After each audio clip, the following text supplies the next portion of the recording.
मजीद की कोई एक ऐसी आयत बता सकते हैं जिसके बारे में 100% यकीन हो कि ये इंसानी कलाम नहीं है, वो जिसने आपको मशहूर कर दिया हो? मैं आपको कुछ बताऊंगा जिसने मुझे बड़ा मुतासिर किया। एक वाकया जो मेरे साथ पेश आया जिसने मुझ पर साबित किया कि कुरान मजीद महज कागज पर लिखे हुए अल्फाज नहीं बल्कि जिंदा हकीकत है। तो आप कहाँ से शुरू करेंगे? ठीक है, मैं इस वाकये से शुरू करूंगा जो अजीब था। इस घर में आने से पहले मैं मशरिकी लंदन में एक बिल्डिंग की 36वें फ्लोर पर रहता था, जहाँ से एक ओलंपिक विलेज नजर आता था और जहाँ से सारा लंदन नजर आता था। ये बहुत ड्रामाई था। वो इमारत ईंटों के बजाय हर तरफ से शीशों की बनी हुई थी। तो आप 31 दिसंबर की रात का तस्वुर करें जब नए साल की आतिशबाजी हो रही थी। ये हर जगह से हैरानकुन लगता है। मैंने 2-3 दफा उसे देखा। मैं वहाँ 4 साल रहा और चौथे साल मुझे ख्याल आया कि ठीक है, मैंने 3 दफा ये देख लिया, हाँ ये खूबसूरत है। यहाँ तक कि मैंने वीडियोस भी बनाई, क्यों ना इस साल कुछ अलग किया जाए। इस लम्हे अल्लाह ताला की इबादत करने वाले लोग बहुत ही कम हैं। ज्यादातर लोग आतिशबाजी देख रहे हैं और कुछ नाच गाना कर रहे हैं और कुछ पी रहे हैं। आप इन चंद लोगों में से क्यों नहीं हो जाते जो इस वक्त खुदा की इबादत कर रहे हैं? तो मैंने कहा ठीक है, ये अच्छा ख्याल है। मैंने सारे पर्दे गिरा दिए और तमाम बत्तियां बुझा दी। फिर मैंने आईपैड पर कुरान ऐप खोली, उसे सामने रखा और क़यामुल लैल शुरू कर दिया। बहुत खूबसूरत तजर्बा था। 11:30 बजे पर 12 बजने से 10 मिनट पहले मैं दूसरी रकात में था। फातिहा के बाद कुरान की तिलावत कर रहा था कि आतिशबाजी के धमाके इतने जोरदार थे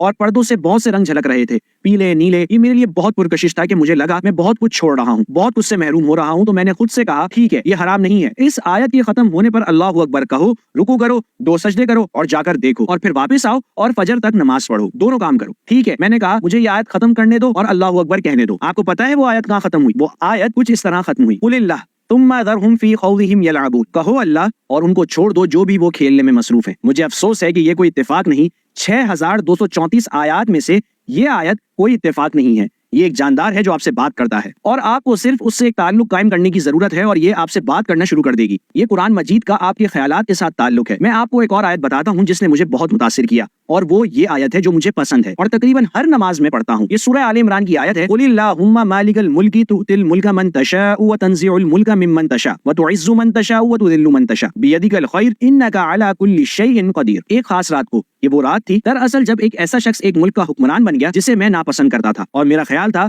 कि उसने इस मुल्क की हुकूमत नाइंसाफी से ली है, एक इनकलाब के बाद और इसी तरह की चीजों के बाद। उस रात मुझे अच्छा महसूस नहीं हो रहा था। मैं नमाज फज्र मस्जिद में पढ़ने गया और इमाम नहीं आए तो उन्होंने मुझे आगे कर दिया कि मैं नमाज की इमामत करूं। तो इस आयत की तिलावत करते हुए मुझे महसूस हुआ कि इसे मैं जिंदगी में पहली दफा पढ़ रहा हूं। मैंने कभी गौर ही नहीं किया। इसे सुने, कहो अल्लाह सारी हुकूमत और इख्तियार का मालिक, कुदरत का मालिक, तू जिसे चाहता है इख्तियार देता है और जिससे चाहता है इख्तियार ले लेता है, और जिसे चाहता है इज्जत देता है और जिसे चाहता है जिल्लत देता है। माफ कीजिएगा, जिसे चाहता है 4 दफा क्यों कहा गया? कुरान को मजीद जामे होना चाहिए। कुरान जामे है। अल्लाह ताला ने ऐसा क्यों नहीं कहा? कहो ए अल्लाह कुदरत और इख्तियार के मालिक, तू जिसे चाहता है इख्तियार और इज्जत देता है और तू इख्तियार ले लेता है और जिल्लत देता है जिसे चाहता है।